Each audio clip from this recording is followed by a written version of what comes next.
আবারও দেখতে পাবো এই যে 2 3 0 7 6 9 এই সংখ্যাগুলো, এবং এখানে এই সংখ্যাগুলো ঘুরে ফিরে আসছে, সেই জন্য এর ওপরে আমরা পয়েন্ট দেব।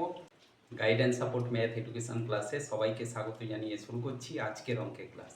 আজকের ক্লাসে থাকছে মোস্ট ইম্পর্টেন্ট একটা পাটিগণিতের অঙ্ক। আজকের ক্লাসে যে অঙ্ক শেখাবো আবৃত দশমিকের অঙ্ক। অঙ্কটা ভীষণ ইম্পর্টেন্ট, সুতরাং আজকের ক্লাস থেকে অঙ্কটা তোমরা ভালো করে বুঝে নাও। দেখো আজকের ক্লাসে থাকছে আবৃত দশমিকের অঙ্ক।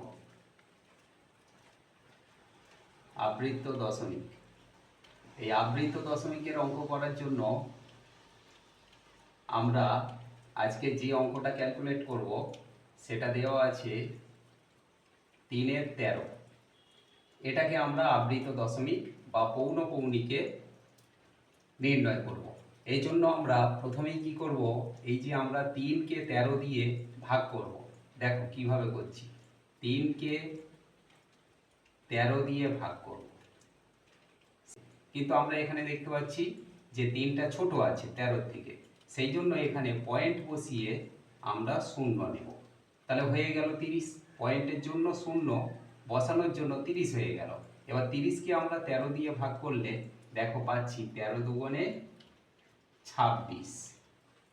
এবার 30 থেকে 26 বিয়োগ করলে এখানে পাবো 4। এই পয়েন্টের জন্য একটা করে শূন্য আমাদের নেমে নেমে যাবে। যদি আমাদের দুটো শূন্যের প্রয়োজন হয় তখন আমরা এই পয়েন্টের জন্য একটা শূন্য নেব, আবার শূন্য বসিয়ে তখন শূন্য নেব। যাই হোক, এখানে আমাদের দরকার নেই, তাহলে পয়েন্টের জন্য আমরা কি করছি, শূন্য নিচ্ছি। 40 13 থেকে বড়। এবারে 13 40-এর ভেতর কবার যাবে না, 3 13 39, তাহলে 3 বার যাবে। 3 দিয়ে গেলে হবে 3 13 39। এবার 40 থেকে 39 বিয়োগ করলে স্বাভাবিকভাবে আমরা এখানে 1 পাবো বিয়োগফল। এবার পয়েন্টের জন্য আমরা শূন্য নামাবো।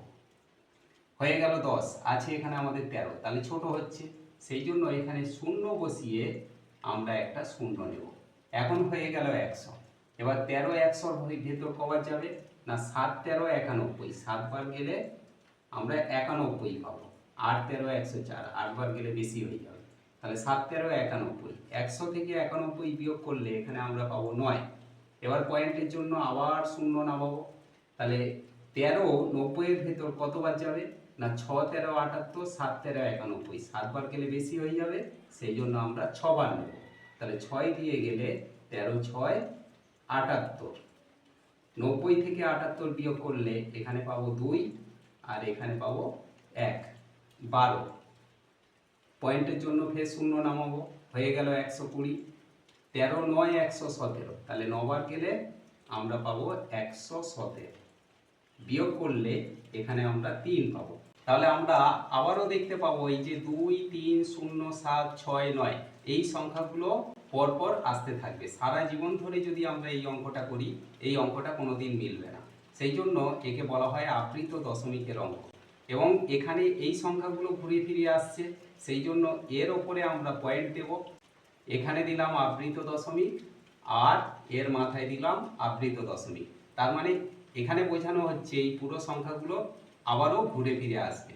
তাহলে এখানে আমরা সমান দিয়ে লিখব। প্রথমে পয়েন্ট আছে, প্রথমে পয়েন্ট লিখতে নেই, সেই জন্য আমরা লিখব 0.2 3 0 7 6 9, 2 3 0 7 6 9।